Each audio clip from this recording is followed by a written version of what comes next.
दोस्तों, दुनिया का सबसे कठिन रहस्य अगर कोई है तो वह है इंसान का मन और उस मन के अंदर छुपी हुई भावनाएं।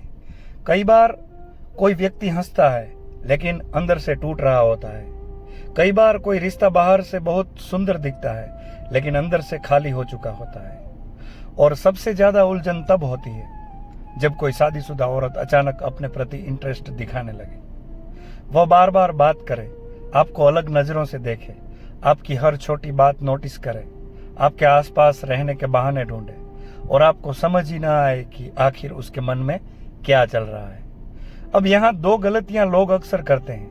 पहली गलती, वह तुरंत सोच लेते हैं कि वह औरत उनसे प्यार करने लगी है, और दूसरी गलती, वह खुद भी भावनाओं में बहने लगते हैं बिना यह समझे कि सामने वाले के जीवन में पहले से एक रिश्ता मौजूद है।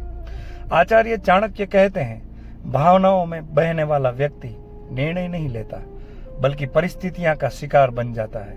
इसीलिए आज की इस वीडियो में हम समझेंगे कि कोई शादीशुदा औरत आपको इंटरेस्ट दिखा रही है तो उसके पीछे कौन कौन से मनोवैज्ञानिक कारण हो सकते हैं। यह वीडियो किसी का चरित्र खराब करने के लिए नहीं है, न ही किसी को गलत रास्ते पर ले जाने के लिए, बल्कि यह वीडियो इंसानी भावनाओं को समझने के लिए है, ताकि आप भावनाओं के जाल में फंसकर अपना जीवन खराब ना कर बैठे। तो चलिए शुरू करते हैं। नंबर 1, वह अपने रिश्ते में भावनात्मक खालीपन महसूस कर रही होती है। दोस्तों, हर शादी सिर्फ साथ रहने का नाम नहीं होती। कई रिश्तों में लोग एक ही घर में रहते हैं लेकिन उनके दिलों के बीच कई किलोमीटर की दूरी आ चुकी होती है। बाहर से सब सामान्य दिखता है लेकिन अंदर से बातचीत खत्म हो चुकी होती है, सम्मान खत्म हो चुका होता है, समझ खत्म हो चुकी होती है। मनोविज्ञान कहता है कि इंसान की सबसे बड़ी जरूरत सिर्फ पैसा या शरीर नहीं है बल्कि भावनात्मक जुड़ाव होता है। जब किसी औरत को अपने पति से वह भावनात्मक जुड़ाव नहीं मिलता तब उसकी बातें सुनी नहीं जाती, जब उसकी भावनाओं को महत्व नहीं दिया जाता तब उसका मन धीरे धीरे खाली होने लगता है। और इंसान का मन हमेशा उस जगह आकर्षित होता है जहां उसे महत्व महसूस हो। अगर आप उसकी बातें ध्यान से सुनते हैं, उसे समझते हैं, उसे सम्मान देते हैं तो संभव है कि वह आपके प्रति आकर्षित होने लगे। लेकिन ध्यान रखिए, यह जरूरी नहीं है कि वह आपसे प्यार करती हो। कई बार वह सिर्फ उस भावनात्मक सहारे की तरफ खींच रही होती है जो उसे अपने रिश्ते में नहीं मिल रहा। रजनीश ओशो कहते हैं, जहां व्यक्ति को स्वीकृति मिलती है वहां उसका मन अपने आप बहने लगता है, और यही सबसे खतरनाक मोड़ होता है, क्योंकि जहां भावनाएं बहुत जल्दी गहरी हो सकती हैं। लेकिन आपको समझना होगा, किसी के टूटे हुए रिश्ते की वजह से पैदा हुई भावनाएं हमेशा स्थायी प्रेम नहीं होती। कई लोग यहाँ गलती कर बैठते हैं। वे सोचते हैं कि औरत उनसे सच्चा प्रेम करती है लेकिन असल में वह सिर्फ अपने खालीपन से भाग रही होती है। आचार्य चाणक्य कहते हैं, चाणक्य ने क्या कहा था, जो व्यक्ति अपनी कमजोरी के समय निर्णय लेता है वह अक्सर पछतावे की ओर बढ़ता है। इसीलिए अगर कभी कोई शादीशुदा औरत आपके करीब आने लगे तो सबसे पहले यह समझिए, क्या वह सच में आपसे जुड़ रही है या सिर्फ अपने अकेलेपन से बचने की कोशिश कर रही है। नंबर 2, उसे आपके अंदर वह ध्यान और सम्मान दिख रहा है जो उसे लंबे समय से नहीं मिला। दोस्तों, हर इंसान चाहता है कि कोई उसे महसूस करे, कोई उसकी मौजूदगी को महत्व दे, लेकिन समय के साथ कई रिश्तों में आदतें प्यार की जगह ले लेती हैं। शुरुआत में जो पति हर छोटी बात पूछता था, धीरे धीरे वही व्यक्ति व्यस्त हो जाता है। न तारीफ, न ध्यान, न भावनात्मक जुड़ाव। और धीरे धीरे औरत के मन में यह भावना आने लगती है कि क्या मैं अब किसी के लिए खास नहीं रही। अब अगर उसी समय कोई दूसरा व्यक्ति उसकी तारीफ करे, उसकी बातों को महत्व दे, उसे महसूस कराए कि वह अब भी महत्वपूर्ण है, तो उसका मन उस व्यक्ति की तरफ आकर्षित होने लगता है। मनोविज्ञान में इसे इमोशनल वैलिडेशन कहा जाता है, यानी जब कोई व्यक्ति हमें महसूस कराए कि हमारी भावनाएं मायने रखती है। बहुत बार औरत को आपसे प्यार नहीं होता, उसे सिर्फ वह एहसास होने लगता है, वो एहसास अच्छा लगने लगता है जो आपकी मौजूदगी उसे दे रही है। तो ध्यान रखिए, हर आकर्षण प्रेम नहीं होता, कई बार वह सम्मान और ध्यान की भूख होता है।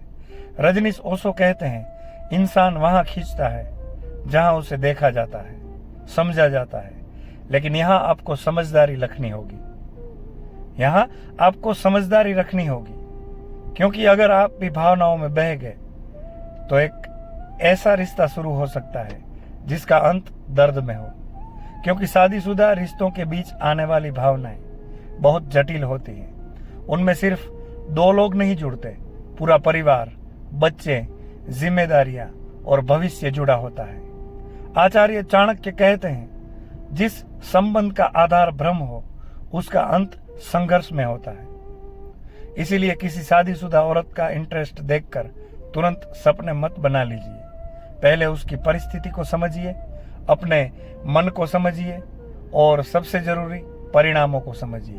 अब नंबर 3, वह अपने जीवन के बोरियत और अधूरेपन से भाग रही हो सकती है। नंबर 3, वह अपने जीवन की बोरियत और अधूरेपन से भाग रही हो सकती है। दोस्तों, जीवन जब एक ही ढर्रे पर चलने लगता है तो इंसान अंदर से थकने लगता है। सुबह वही काम, दिन भर वही जिम्मेदारियां, घर परिवार, तनाव और धीरे धीरे जीवन से उत्साह खत्म होने लगता है। कई शादीशुदा लोग बाहर से सामान्य दिखते हैं, लेकिन अंदर से बेहद खाली और बोर हो चुके होते हैं। ऐसे में अगर कोई नया व्यक्ति उसके जीवन में आता है जो उन्हें उत्साह महसूस कराए, नई बातें करे, हंसाए, उनके भीतर फिर से जिंदा होने का एहसास जगाए, तो उनका मन उसकी तरफ आकर्षित होने लगता है।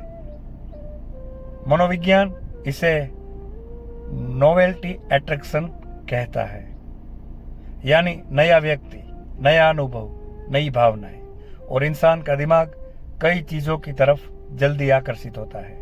लेकिन यहां सबसे बड़ी सच्चाई यह है कि कई बार यह आकर्षण स्थायी नहीं होता, यह सिर्फ कुछ समय का मानसिक उत्साह होता है।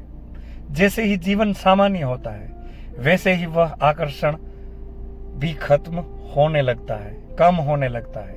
रजनीश ओशो कहते हैं, मन हमेशा नई चीजों के पीछे भागता है क्योंकि उसे स्थिरता में आनंद नहीं मिलता। इसीलिए अगर कोई शादीशुदा औरत आपको बहुत ज्यादा इंटरेस्ट दिखा रही है, तो यह भी संभव है कि वह अपने जीवन की बोरियत से बचने के लिए आपके साथ भावनात्मक जुड़ाव महसूस कर रही हो। यहाँ गलती मत कीजिए, क्योंकि कई पुरुष इस अस्थायी आकर्षण को सच्चा प्रेम समझ बैठते हैं और बाद में टूट जाते हैं। चाणक्य कहते हैं, क्षणिक सुख के पीछे भागने वाला व्यक्ति अक्सर स्थायी सुख खरीद लेता है। इसीलिए भावनाओं को समझिए, लेकिन खुद को उनमें मत खोने दीजिए। नंबर 4, वह अपने अस्तित्व और आकर्षण को फिर से महसूस करना चाहती है। दोस्तों, समय के साथ कई औरतें खुद को खोने लगती है। शादी, जिम्मेदारियां, बच्चे, घर, परेशानियां, और धीरे धीरे वह सिर्फ दूसरों के लिए जीने लगती है। एक समय ऐसा आता है जब उन्हें खुद पर शक होने लगता है। तो दोस्तों, कभी कभी इंसान गलत भावनाओं में फैसले ले बैठता है। दोस्तों, यह दुनिया पूरी तरह आदर्श नहीं है, इंसान भावनाओं का प्राणी है। तो आज के लिए इतना ही। धन्यवाद। जय हिंद, जय भारत, वंदे मातरम। मिलते हैं नई वीडियो में दूसरे अध्याय के साथ। धन्यवाद। जय हिंद, जय भारत, वंदे मातरम।